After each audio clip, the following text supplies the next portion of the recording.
చమురు వ్యాపారం కోసమే మదులో నిర్బంధం. ట్రంప్ ప్లాన్ వెనుక సంచలనమైన విషయాలు వెలుగులోకి వచ్చాయి.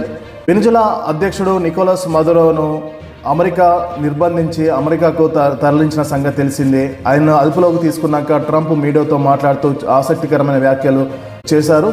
ఈ వ్యాఖ్యల పట్ల ఇప్పుడు ప్రపంచవ్యాప్తంగా అగ్రదేశాలు తీవ్రంగా స్పందిస్తున్నాయి.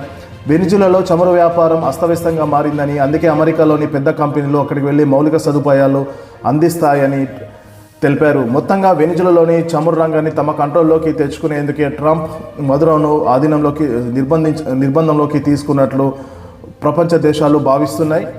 దీని వెనుక ట్రంప్ ప్లాన్ వెనుక సంచలనమైన విషయాలు వెలుగులోకి వస్తున్నాయి.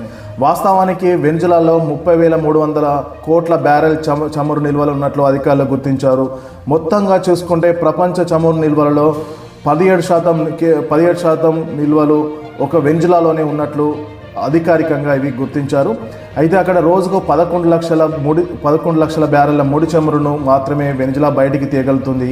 అక్కడ చమురు రంగంలో ఎన్నో ఏళ్లుగా పట్టించుకోకుండా ఉండడం, అవినీతి, అలాగే అంతర్జాతీయంగా ఆ దేశంపై ఆంక్షలు కొనసాగుతూ ఉండడంతో ఇలా తక్కువ చమురే వెలికితీస్తుంది వెనిజువేలా. ఇలాంటి పరిస్థితి నుంచి మారాలంటే కొన్నేళ్ల పాటు సమయం పడుతుంది, భారీ స్థాయిలో పెట్టుబడులు కావాల్సి ఉంటుందనేసి ట్రంప్ వ్యాఖ్యానించారు. వెనిజువేలాలో రాజకీయ స్థిరత్వం లేకుంటే అక్కడ భారీగా పెట్టుబడులు పెట్టేందుకు అమెరికాకు చెందిన కంపెనీలు, ఇతర విదేశీ కంపెనీలు ముందుకు రావు. ప్రస్తుతం అక్కడ తాత్కాలిక అధ్యక్షురాలు డెల్సీ రోడ్రిగ్స్ ప్రమాణ స్వీకారం చేశారు. ఎక్సాన్ మొబైల్, చెవ్రాన్ వంటి పెద్ద చమురు కంపెనీలు కూడా వెనిజులాలో జరుగుతున్న పరిణామాలపై ఇప్పటివరకు స్పందించలేదు. 2007లో వెనిజులా అధ్యక్షుడు హ్యూగో చావేజ్ చమురు ఉత్పత్తి సంస్థలను చాలా వరకు జాతీయం చేశారు.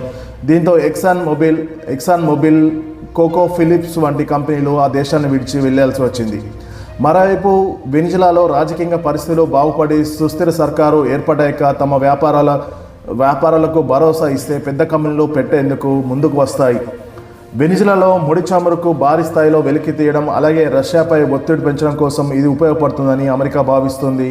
వాస్తవానికి వెనిజులాలో ముడి చమురు ఎక్కువగా ఉంటుందనేసి నిపుణులు చెప్తున్నారు.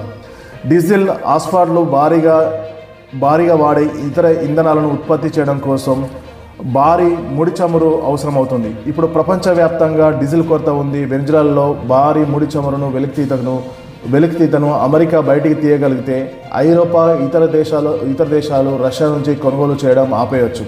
ఇక వెనిజులాలో మౌలిక సదుపాయాలు మెరుగై అక్కడ చమురు ఉత్పత్తి పెరిగితే అంతర్జాతీయ మార్కెట్లో చమురు ధరలు తగ్గుతాయని కూడా నిపుణులు చెప్తున్నారు. ఏదేమైనప్పటికీ ఆ వెనిజులా అధ్యక్షుడు నికోలస్ మదురోను అదుపులో తీసుకోవడానికి ముఖ్యమైన కారణం అమెరికా యొక్క పెద్ద కంపెనీలు వెనిజులాలోని చమురు నిల్వలను తమ ఆధీనం తీసుకోవడానికి అక్కడ దేశ అధ్యక్షుడిని నికోలస్ మదురోని నిర్బంధించి అమెరికాకు తరలించినట్టు తెలుస్తుంది. కానీ మీరు మాత్రం అక్కడ డ్రగ్స్, ఇల్లీగల్ వెపన్స్, డ్రగ్స్ వాటిని అమెరికాకు ఎగుమతి చేస్తున్నారు అనేసి ఆరోపణపైనే ఇప్పుడు దేశ అధ్యక్షుడు నికోలస్ను నిర్బంధించి అమెరికాకు తీసుకెళ్ళాయి. సో ఏదేమైనప్పటికీ ట్రంప్ చర్యను కొన్ని దేశాలు సమర్థిస్తున్నాయి, కొన్ని దేశాలు తటస్థంగా ఉన్నాయి, మరికొన్ని దేశాలు తీవ్రంగా వ్యతిరేకిస్తున్నాయి. క్యూబా, చైనా, రష్యా, కొలంబియా వంటి దేశాలు పూర్తిగా అమెరికాను విభేదిస్తున్నాయి.